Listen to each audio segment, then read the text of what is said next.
Hi everybody, this is Elisa from the Sci 500 class, and I was reading the discussion board questions that some people had already posted for our Module 3, and I just feel like I have some information that might help people, and I thought that maybe making a screencast would be easier than responding to everybody individually. I have a lot of experience with making presentations, and I noticed that some people just haven't done it in a while, and so that's fine. So let's get started. The first thing that I really look at when I'm making a presentation is what I need to put in my presentation. And it's helpful for me to have this rubric in front of me because I know exactly what our professor is wanting. So some of you are worried about how much information to put in your PowerPoint or your presentation, and this is a great start. We basically just have to present the historical developments, including influential people, major events, include one historical study, and then make sure that we have evidence around that. So I really think that we can just sort of chunk our presentation into like two big parts and have some smaller information within those big parts. One way that I start my presentations, and I just started recently doing this because I used to just go straight to the presentation slides, but I actually started just making outlines, and that has really helped me. So I started with the historical evidence piece. This is just a question that I had about IO psychology, and I don't know if I'll find the answer to that, but that's one thing I wanted to frame my mind around that. I might not find the answer, that's okay, but basically I know that I need to find the beginnings, and I have a source right here that I'm going to look back to. I want to show that I know how it relates to psychology as a whole, and maybe other sciences it might relate to. Also with the historical evidence, I want to talk about notable people in IO psychology.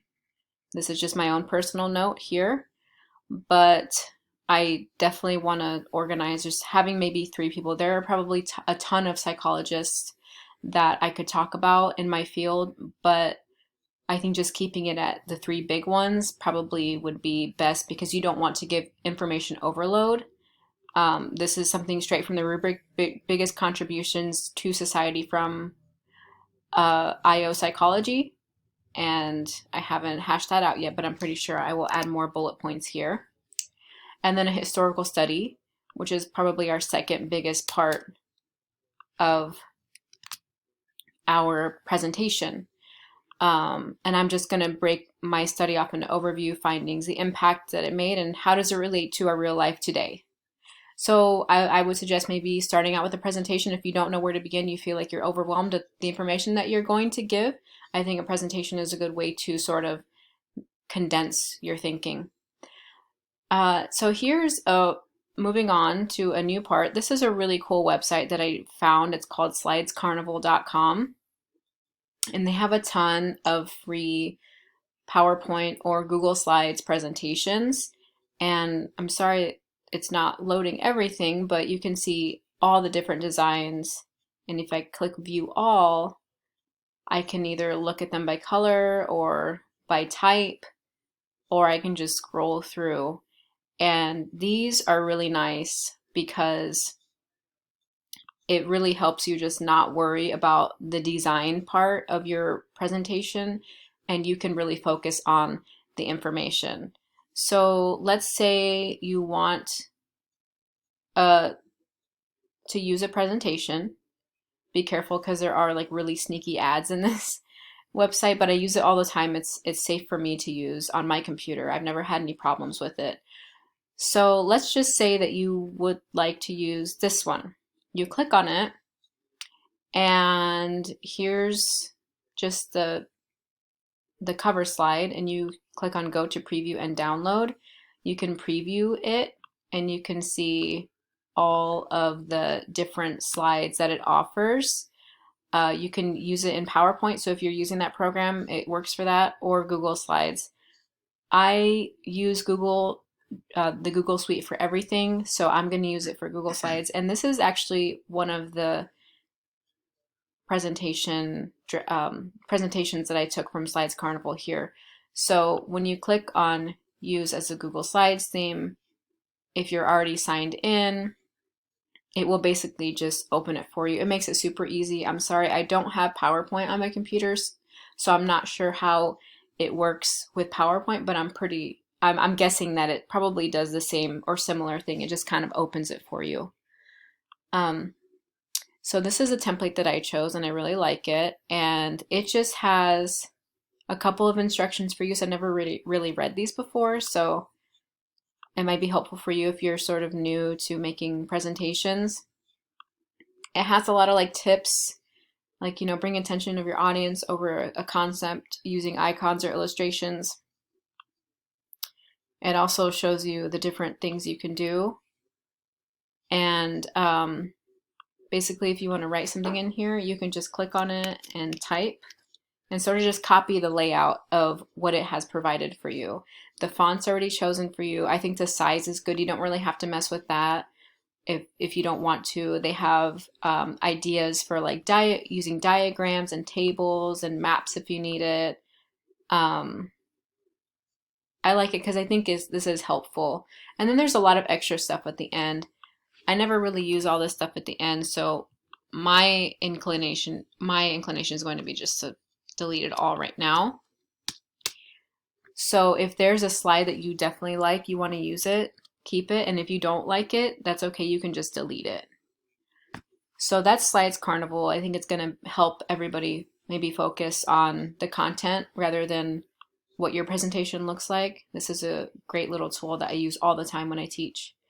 Another thing that I do to help me make presentations is like I use Google a lot. I mean, I know we have our library on, there's a lot of great resources there, but if you're looking for like really quick, simple things, you can just use Google. So I just typed in tips for presentations, and there's a lot on here that can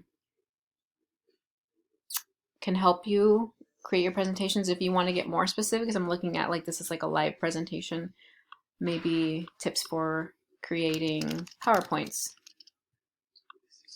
And there's going to be a lot of tips there. One book that I read recently, and I forget the book title, I'm sorry, but it basically said that when you give a presentation, you don't want to give too much text mixed with images because it's harder for people to learn and remember. And I've sort of kept that in mind. So I guess when you use like pictures in your PowerPoint, just try not to use too much text with it. Just make sure that the pictures are impactful. And that reminds me, somebody had a question about inserting images into their presentation, and they said it was kind of difficult. One thing I like about Google Slides, and I'm sure at this point PowerPoint has this capability as well. I just don't use PowerPoint, so I don't know.